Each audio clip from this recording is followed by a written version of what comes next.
Excella Education Study in USA assured scholarship. Contact 9881 96666.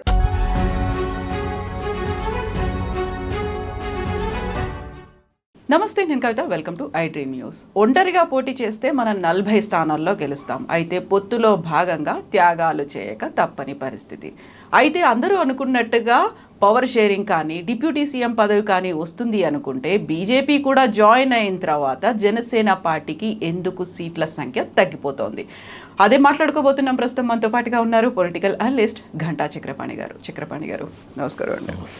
So ఆంధ్రప్రదేశ్లో పొత్తుల పరిస్థితి ఎలా ఉందనిపిస్తుంది? ఫస్ట్ జనసేన అనుకున్నారు, తర్వాత టీడీపీ అనుకున్నారు, ఆ తర్వాత మళ్ళీ బీజేపీ కూడా జాయిన్ అయిపోయింది. 3 పార్టీలతో కలిసి ఆ పంపకాలను ఎట్లా చూస్తున్నారు మీరు?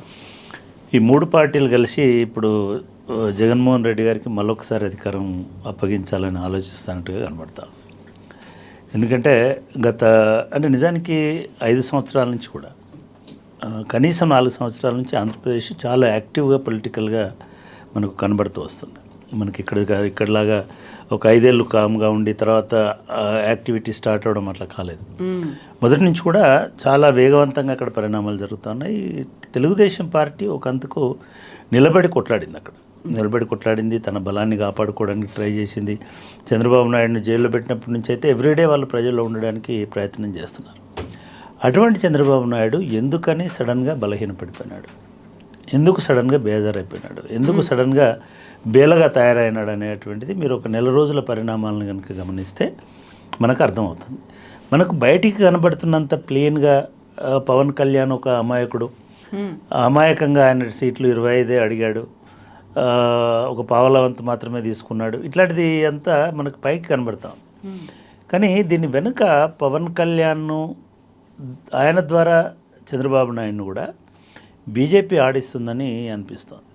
భారతీయ జనతా పార్టీ నేరుగా కాకుండా పవన్ కళ్యాణ్ రూపంలో మీరు గమనించండి, వాళ్ళు అడిగినటువంటి సీట్లు వాళ్ళ బలానికంటే చాలా ఎక్కువ. నిజానికి ఆంధ్రప్రదేశ్లో వాళ్ళకి 5 సీట్లకు పోటీ చేసి 6 సీట్లకు పోటీ చేసేంత శక్తి లేదు. అయినా సరే చంద్రబాబు నాయుడు ఒకటికి అంటే ఒక 3/4 సీట్లని వాళ్ళకి ఇవ్వడానికి సిద్ధపడ్డాడు. 8 సీట్లు ఇవాళ చంద్రబాబు నాయుడు అటు భారతీయ జనతా పార్టీ కానీ పవన్ కళ్యాణ్ కానీ ఇద్దరు కలిపి ఒక 8 సీట్లు ఇస్తున్నాడు. 2 సీట్లు వీళ్ళకి ఇస్తున్నాడు, 6 సీట్లు వాళ్ళకి ఇస్తున్నాడు. నా డౌట్ ఏమంటే 2 సీట్లు కూడా పవన్ కళ్యాణ్ పోటీ చేస్తాడా, అంటే ఆయన పార్టీ పోటీ చేస్తుందా, ఇది కూడా బీజేపీకి ఇస్తారా అనేటువంటి అర్థం కావడం లేదు. బహుశా తమిళనాడు కేరళ కంటే కూడా ఆంధ్రప్రదేశ్లో బీజేపీ ఎక్కువ సీట్లు ఆశిస్తున్నట్టుగా, ఎక్కువ సీట్లను కోరుకుంటున్నట్టుగా మనకు కనబడుతుంది గెలిచే వాటిలో. లేకపోతే చంద్రబాబు నాయుడు లాంటి ఒక అంత పెద్ద చరిత్ర ఉన్నటువంటి నాయకుడు ఉమ్మడి రాష్ట్రం వదిలేసి ఆంధ్రప్రదేశ్లోనే దాదాపు సగం కాలం పరిపాలించినటువంటి నాయకుడు ఎందుకు అంత డీలా పడిపోయి 1/3 సీట్లను ఇవ్వాల్సి వచ్చింది అనేటువంటిది నిజానికి ఏ రాజకీయ అంచనాలకు అందనటువంటి విషయం. రెండవది, పవన్ కళ్యాణ్ చాలా పెద్ద బిల్డప్ ఇచ్చి చాలా రకాలైనటువంటి అసలు జన సైనికులు ఇట్లా చేస్తారు అట్లా ఇవన్నీ చేసి అసలు పూర్తిగా 20 సీట్లకు పరిమితం అయిపోవడం అసెంబ్లీలో అనేటువంటిది కూడా అర్థం కానటువంటి విషయం. అభ్యర్థులే దొరకనటువంటి బీజేపీకి ఎక్కువ సీట్లు వదిలేసుకోవడం అనేటువంటిది, లేదా వాళ్ళ అంచనాలకు మించి, వాళ్ళ తాహత్కు మించి, వాళ్ళకు ఉన్నటువంటి నాయకత్వానికి మించి ఇప్పుడు స్థానాలను వదిలేయడం అనేటువంటిది చాలామందిని విస్మయానికి గురి చేస్తూ ఉంది. అంటే బీజేపీ ఏం ఆశిస్తున్నది, ఎందుకు చంద్రబాబు నాయుడు లాంటి ఒక తలపండినటువంటి రాజకీయ నాయకుడు బీజేపీకి అట్లా తలంచుతున్నాడు అనేటువంటిది ఎవరికి అర్థం కానటువంటి విషయం. దీనివల్ల 2-3 పరిణామాలు. ఒకటి ఏమిటంటే చాలా బలమైనటువంటి స్థానాలను కూడా ఇవాళ వదులుకుంటున్నాడు చంద్రబాబు నాయుడు. అది చంద్రబాబు నాయుడు పార్టీకి చాలా నష్టం కలిగించేటువంటి పరిణామము. ఇది మొదటి తక్షణ ఇంపాక్ట్ ఈ సీట్ల పంపిణీ పేరుతో జరిగినటువంటి వ్యవహారాలలో. ముఖ్యంగా వైజాగ్ లాంటి సీటు, విజయవాడ లాంటి సీటు కూడా, అర్బన్ సీట్లను కూడా బీజేపీ అడుగుతున్నాయని అర్బన్ సీట్లను, ఇటువంటి సీట్లు కూడా పోతే నిజానికి ఒక కాలం నుంచి, అంటే అనేక సంవత్సరాల నుంచి అక్కడ నిలబడి కొట్లాడుతున్నటువంటి కార్యకర్తలు. ఒక రకంగా వైజాగ్ లాంటిది సిట్టింగ్, మొన్న శ్రీనివాస్ గారు బయటకు వెళ్ళిపోయినారు, కానీ అప్పటి వరకు కూడా సిట్టింగ్ స్థానం, కంటిన్యూస్గా గెలుస్తున్నటువంటి స్థానం. అదేవిధంగా వైజాగ్ కూడా చాలా బలమైనటువంటి క్యాడర్ ఉన్నటువంటి స్థానం. ఇటువంటి సీట్లను కూడా అసలు అనామకులకి అక్కడ పెద్దగా క్యాడర్ లేనటువంటి పార్టీలకు వదిలేసుకోవడం అనేటువంటిది చంద్రబాబు నాయుడుకి వాళ్ళ పార్టీ క్షీణతకి దారితీస్తుందేమో అనేటువంటిది మొదటి ఇంపాక్ట్. రెండవది, చంద్రబాబు నాయుడు సెక్యులర్ అని లేదా తన పార్టీ సెక్యులర్ అని ఒక 5 సంవత్సరాల నుంచి 10 సంవత్సరాల నుంచి ఎన్డీఏలో చేరకుండా, ఎన్డీఏ కూటమిలో చేరకుండా ఉండి నరేంద్ర మోడీని నేను కొట్లాడతానని చెప్పి నరేంద్ర మోడీ రాజకీయాలు ముఖ్యంగా బీజేపీ, భారతీయ జనతా పార్టీ, సంఘ్ పరివార్ రాజకీయాలతో సంబంధం లేదని చెప్పి సెక్యులర్గా ఉంటానని చెప్పి నమ్మించినటువంటి నాయకుడు నేరుగా పొత్తు పెట్టుకోవడం అనేటువంటిది డెఫినెట్గా కొంత రాజకీయ షిఫ్ట్కి, ముఖ్యంగా ఎవరైతే సెక్యులర్ ఓటర్స్ హిందూస్ ఉన్నారో, పొలిటికల్ తోటి సంబంధం లేకుండా ఉండేటువంటి వాళ్ళు దూరం అవ్వడానికి అవకాశం ఉంది. రెండోది, అంతో ఇంతో తెలుగుదేశం పార్టీకి కొంత ముస్లిం ఓటు బ్యాంక్ మొదటి నుంచి కూడా జాన్ పాషా, లాల్ పాషా నుంచి మొదలుపెట్టి చాలామంది గుంటూరు లాంటి ప్రాంతంలో, కడప లాంటి ప్రాంతంలో, మిగతా చోట్ల కొంత ముస్లిం అభిమానులు ఉన్నారు చంద్రబాబు నాయుడుకి. వాళ్ళందరికీ దూరం అయ్యేటువంటి పరిస్థితి, ప్రమాదం ఆయన ఎందుకు కొని తెచ్చుకుంటున్నాడు అనేటువంటిది రెండవది. ఇక మూడవది, అసలు లెఫ్ట్ పార్టీల పరిస్థితి ఏమిటి అనేది. లెఫ్ట్ పార్టీలు నిజంగా చాలా విచిత్రమైన, మొన్నటికి మొన్న ర్యాలీలలో, మిగతా వాటిలలో జగన్కు వ్యతిరేకంగా, చంద్రబాబు నాయుడుకు అనుకూలంగా, చంద్రబాబు నాయుడుతో కలిసి ప్రయాణం చేస్తున్నారు. వాళ్ళని కనీసం పరిగణలో, కానీ నిజానికి నా అంచనా తప్పై ఉండొచ్చు. బట్ ఆర్గనైజేషన్ స్ట్రెంత్ విషయంలో బీజేపీ కంటే లెఫ్ట్ స్ట్రాంగ్ నిజానికి. అది విజయవాడ ఉండొచ్చు, గుంటూరు లాంటి, మంగళగిరి లాంటి చోట ఉండొచ్చు, లేదా మిగతా కడప లాంటి చోట ఉండొచ్చు, వైజాగ్లో అంటే సెజ్లకు వ్యతిరేక ఉండొచ్చు, కార్మిక రంగంలో ఉండొచ్చు, లేకపోతే మిగతా వాటికి ఉండొచ్చు. వీటితోటి పాటుగా ఈవెన్ కడప లాంటి చోట, అనంతపురం లాంటి చోట లెఫ్ట్ కొంత ప్రజెన్స్ ఆఫ్ లెఫ్ట్ అనేది మనకు కనబడుతుంటుంది ఆంధ్రప్రదేశ్లో. బీజేపీ కంటే ఎక్కువ పవర్ఫుల్గా ప్రజా ఉద్యమాలలో కానీ, పోరాటాలలో కానీ, మిగతా వాటిలలో కానీ లెఫ్ట్ కనబడుతుంటుంది. ఇవాళ లెఫ్ట్ను వదులుకోవడానికి సిద్ధపడ్డాడు చంద్రబాబు నాయుడు. ఇది ఎందుకో అంటే ఇవి సాలిడ్ ఓట్లు. మళ్ళీ బీజేపీ అనేటువంటిది అక్కడ నాయకత్వం ఉండి వేరే రకంగా ఉంటే అది వేరే సంగతి. రెండవది, లెఫ్ట్ను వదిలేసుకోవడం వల్ల కూడా వాళ్ళకు 1-2% కనీసం లెఫ్ట్కు ఉండేటువంటి ప్రాంతాలలో ఒక 10 కాన్స్టిట్యున్సీలు అనుకుందాం. ఈ 10 కాన్స్టిట్యున్సీలలో కనీసం కొంత ఓటు క్షీణత అనేటువంటిది చాలా స్పష్టంగా మనకి ఎదురయ్యేటువంటి ప్రమాదము, అవకాశం అనేటువంటిది ఉన్నది. నాలుగవది, అసలు బీజేపీ అనేది ఎంతవరకు ఫోర్స్ ఆంధ్రాలో అనేటిది కనుక చూస్తే, ఎంటైర్ సౌత్ ఇండియాలో ఎంత ఫోర్సో ఆంధ్రాలో కూడా అంతే force. Entire south India Telangana ఎక్కువ. తెలంగాణ ఎందుకు ఎక్కువ అంటే బీజేపీ బలం ఎప్పుడైనా కూడా ప్లేన్గా ఉంటే బీజేపీ బలం ఉండదు. ఇవాళ సిఏ రావడం వలన బీజేపీ బలం పెరుగుతుంది అనేటువంటిది. అంటే బీజేపీ అనేటువంటిది చాలా స్ట్రాటజిక్గా ముస్లింలను ఇబ్బంది పెడితేనో, ముస్లింలను వెంటబడితేనో, లేదా ముస్లింలకి కష్టం చేస్తేనో, అటువంటప్పుడు హిందువులు బలపడతారు, హిందువులు సంఘటితమవుతారు, హిందువులు సంతోషిస్తారు అనేటువంటి అభిప్రాయం కొంతమందిలో. అది పార్టీ సిద్ధాంతమా కాదా పక్కన పెడితే, ఈ చర్యలన్నీ తీసుకుంటున్నటువంటి యాక్టివిటీస్ అన్నీ మీరు కర్ణాటకలో ఎలక్షన్స్ ముందు తీసుకున్నటువంటి చర్యలు కానీ, తర్వాత జ్ఞానవాపి లాంటి చోట జరిగినటువంటి ఇది కానీ, ఎలక్షన్స్ ముందు ముస్లిమ్స్ని సైడ్ చేయడం, కార్నర్ చేయడం అనేటువంటిది మనకు తరచుగా జరుగుతూ వస్తున్నది. దీనివల్ల ఏమవుతుందంటే హిందువులు దగ్గర అవుతారు. హైదరాబాద్ పరిస్థితి ఏంటంటే, హిందువులు ప్రిడామినెంట్గా ఉన్నటువంటి ప్రాంతం తెలంగాణ. కనీసం 14%, 12% ముస్లిమ్స్ ఉన్నటువంటి ప్రాంతం, ముస్లిమ్స్ ప్రిడామినెంట్గా ఉన్నటువంటి ప్రాంతం. అట్లాగే హైదరాబాద్లో హిందూ వర్సెస్ ముస్లిం అంటే కన్సాలిడేషన్ జరుగుతుందండి. దాన్ని దృష్టిలో పెట్టుకునే కదా చాలామంది సోషల్ మీడియాలో, ఈవెన్ మెయిన్ స్ట్రీమ్ మీడియాలో కూడా ఓవైసీని ఫ్రెండ్ ఆఫ్ మోడీ అని అంటుంటారు. ఎందుకనంటే ఈయన ఏదో ఒకటి గెలకంగానే హిందువులందరూ రియాక్ట్ అవుతారు. రియాక్ట్ అయింది పొలిటికల్గా టర్న్ అవుతుంది. సో అటువంటిది హైదరాబాద్లో, తెలంగాణలో అటువంటిది ఉంది. అని పాపం ఆంధ్రాలో అట్లాంటిది కూడా లేదు. అందులో ఆంధ్రాలో వాళ్ళు మాట్లాడుతున్న పద్ధతిలో, కలిసి పనిచేస్తున్నట్టు పద్ధతి చూస్తే ఎవరు ముస్లిమో ఎవరు హిందువో గుర్తుపట్టినటువంటి పరిస్థితి ఉంటుంది. వాళ్ళు స్పష్టమైన తెలుగు మాట్లాడుతుంటారు. పెద్ద వేష భాషల్లో కూడా పెద్ద తేడా ఉండదు. సో అక్కడ అసలు అటువంటి మతపరమైనటువంటి లాభం కలిగే, ప్రయోజనం కలిగే పరిస్థితి ఏం లేదు. ఇక రాముడు అంటావా, రాముడు అందరి దేవుడు, అందరికీ సమానమైనటువంటి దేవుడు. తెలుగుదేశం వాళ్ళు కూడా రాముడిని పూజిస్తారు, ఇవాళ రేపు కమ్యూనిస్టులు కూడా రాముడిని పూజిస్తారు. దానిలో పెద్ద ఏమీ తేడా ఉండదు. అది ఓటు కాదు. ఓటు ఎప్పుడైనా సరే ఒక ద్వేషం వల్ల, ఒక ప్రతీకారం వల్ల, లేదా ఒక ఐసోలేషన్ వల్ల, ఒక ఒత్తిడి చేయడం వల్ల ఇట్లాంటిది వల్ల జరుగుతుంది. అటువంటిది అక్కడ లేదు. తెలంగాణలో అటువంటి ప్రభావం ఉంటుంది. డెఫినెట్గా మజ్లిస్ను బూచిగా చూపించి కూడా హైదరాబాద్ ఓల్డ్ సిటీలో ఓట్లు సంపాదించుకునేటువంటి వాతావరణం కనబడుతుంది. ఇప్పుడు హైదరాబాద్లో పోటీ చేస్తున్న పని కూడా ఎవ్రీ డే చేస్తున్నటువంటి పని కూడా ఇటువంటి వాతావరణం. ఇట్లా ఒక 5 కారణాల రీత్యా కూడా చంద్రబాబు నాయుడు ఒక తప్పటడుగు వేసినాడు, ఒక రాంగ్ ఇది చేసినాడు. రెండవది, చంద్రబాబు నాయుడు అమాయకుడు కాదు లోకేష్ లాగా. చంద్రబాబు నాయుడికి రాజకీయ పరిపక్వత ఉన్నది, రాజకీయ చతురత ఉన్నది, రాజకీయ ఎత్తుగడలు ఉన్నాయి. అటువంటి ఆయన ఎందుకని ఇంత బోలాగా, ఇంత బేలగా ప్రవర్తించినాడు అనేటువంటిది బహుశా ఏదైనా రాజకీయ కారణం ఉన్నదా? ఏముంటుంది అది? అంటే వైసీపీ వాళ్ళు లేదా రోజా ఎక్కడో చెప్పినది, ఆయన మీద మళ్ళీ కేసులు రాకుండా ఉండడం కోసమే. మీరు గతంలో అరెస్ట్ అయినప్పుడు మీరు గమనించండి, స్కిల్ డెవలప్మెంట్ కేసులో కానీ లేదా మిగతా కేసులో అరెస్ట్ అయినప్పుడు తెలుగుదేశం పార్టీ క్యాడరే చెప్పింది, ఇది కేవలం చంద్రబాబు జగన్ చేసినటువంటి అరెస్ట్ కాదు, దీని వెనుక మోడీ కూడా ఉన్నాడు, మోడీ ప్రమేయం లేకుండా చంద్రబాబు నాయుడు అరెస్ట్ జరగదు అనేటువంటిది. చంద్రబాబు నాయుడికి ఇది చివరి ఎన్నిక, మనం అందరం గమనించాలి. ఆల్రెడీ 72 సంవత్సరాలు, 75 సంవత్సరాలు, బహుశా 70+లోకి అందులో ఆయన కూడా చెప్పారు ఇది నాకు చివరి ఎన్నికలు అని అన్నాడు.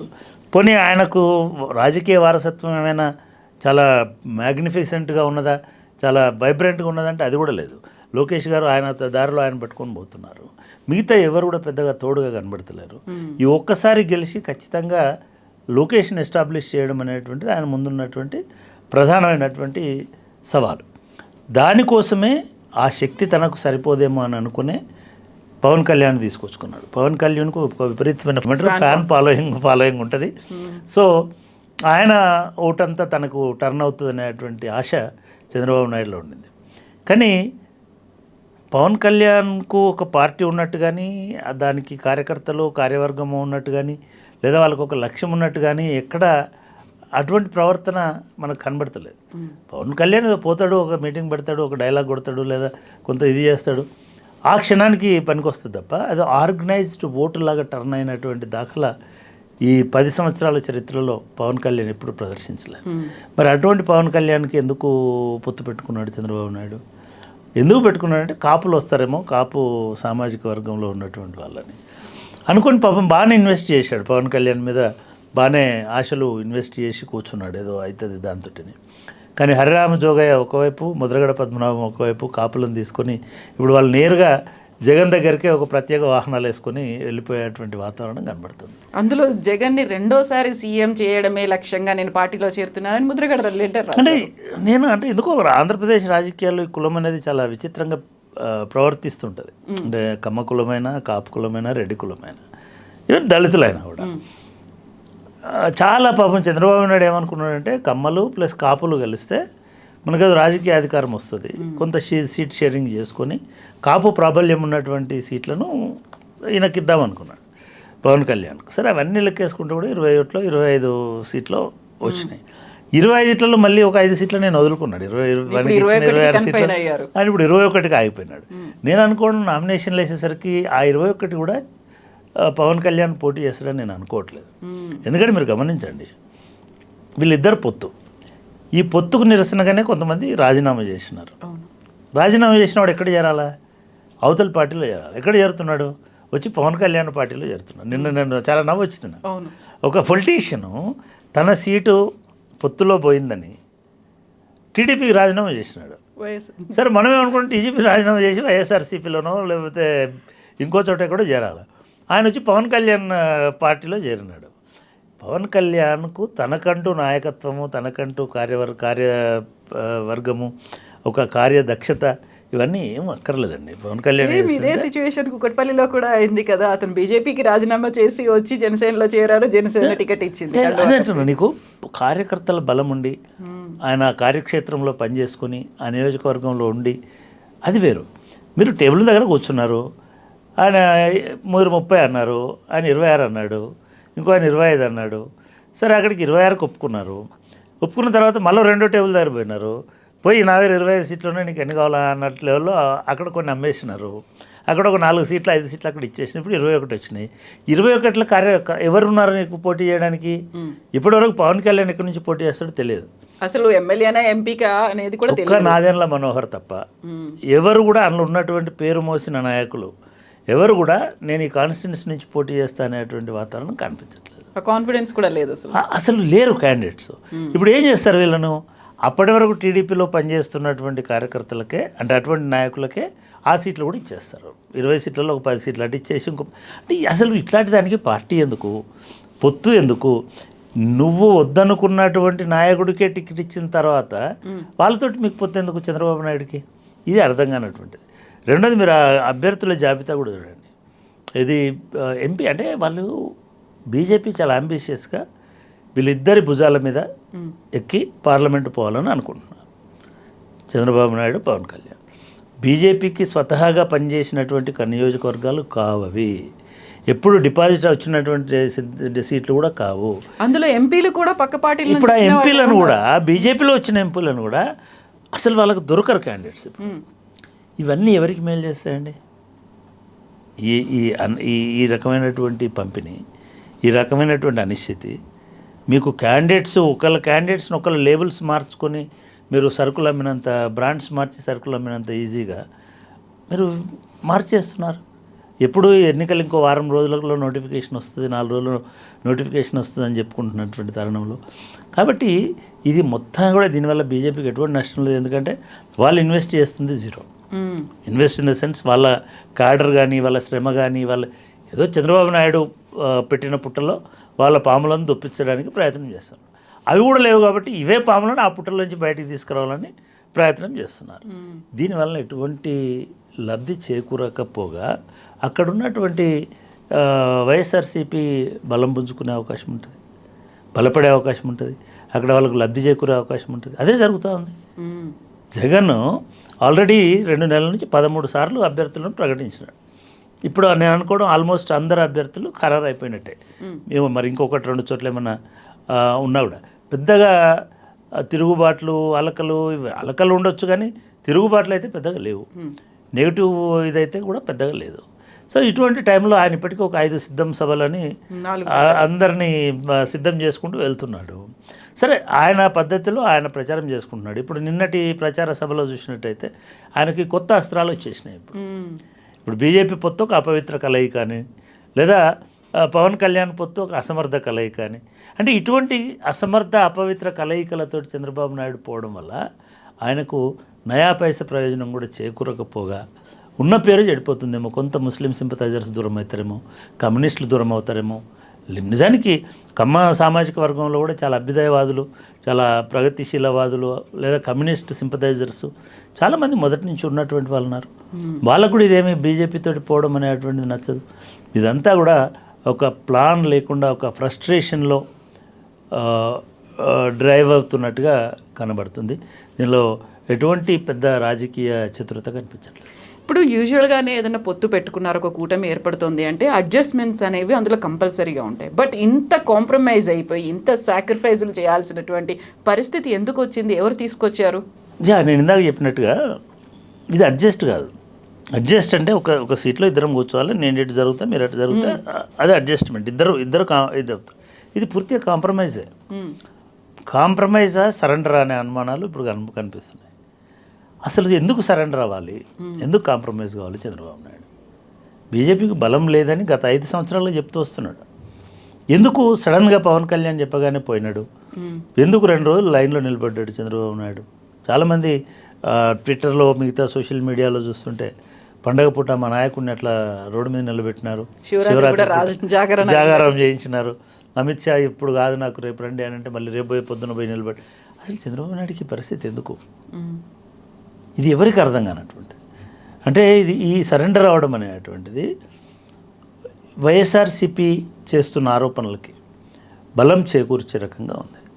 చంద్రబాబు నాయుడు కేసులు బయటికి రాకుండా ఉండడం కోసం, అరెస్టు నుంచి తప్పించుకోవడం కోసం, లేదా మిగతా వాటి కోసం అనేటువంటి వాదన వైఎస్ఆర్సీపీ చేస్తుంది. అందులో నిజం లేకపోవచ్చు. కానీ చంద్రబాబు నాయుడు రాజకీయ ప్రవర్తనను చూస్తున్నటువంటి వాళ్ళకి చంద్రబాబు నాయుడు ఈ అధికారంలోకి రావాలనేటువంటి ఆతృతలో తన బలాన్ని గుర్తించలేకపోతున్నాడేమో, ఇంకా బలం కావాలనుకొని బలహీనపడిపోతున్నాడేమో, లేదా బీజేపీకి ఏదో లేని బలాన్ని ఊహించుకుంటున్నాడేమో, పవన్ కళ్యాణ్కి అసలు అనవసరమైన బలాన్ని ఆపాదిస్తున్నాడేమో అనేటువంటిది మాత్రం అర్థమవుతుంది. ఎందుకంటే పవన్ కళ్యాణ్ ఇంకా రంగంలోకి దిగకముందే, ఎన్నికల నామినేషన్ల ప్రక్రియనో లేకపోతే నోటిఫికేషన్ రాకముందే ఆయన బలం క్షీణిస్తూ పోతుంది. మీరు ఎవరైనా గుర్తించింది పవన్ కళ్యాణ్ని కాపు నాయకుడిగా.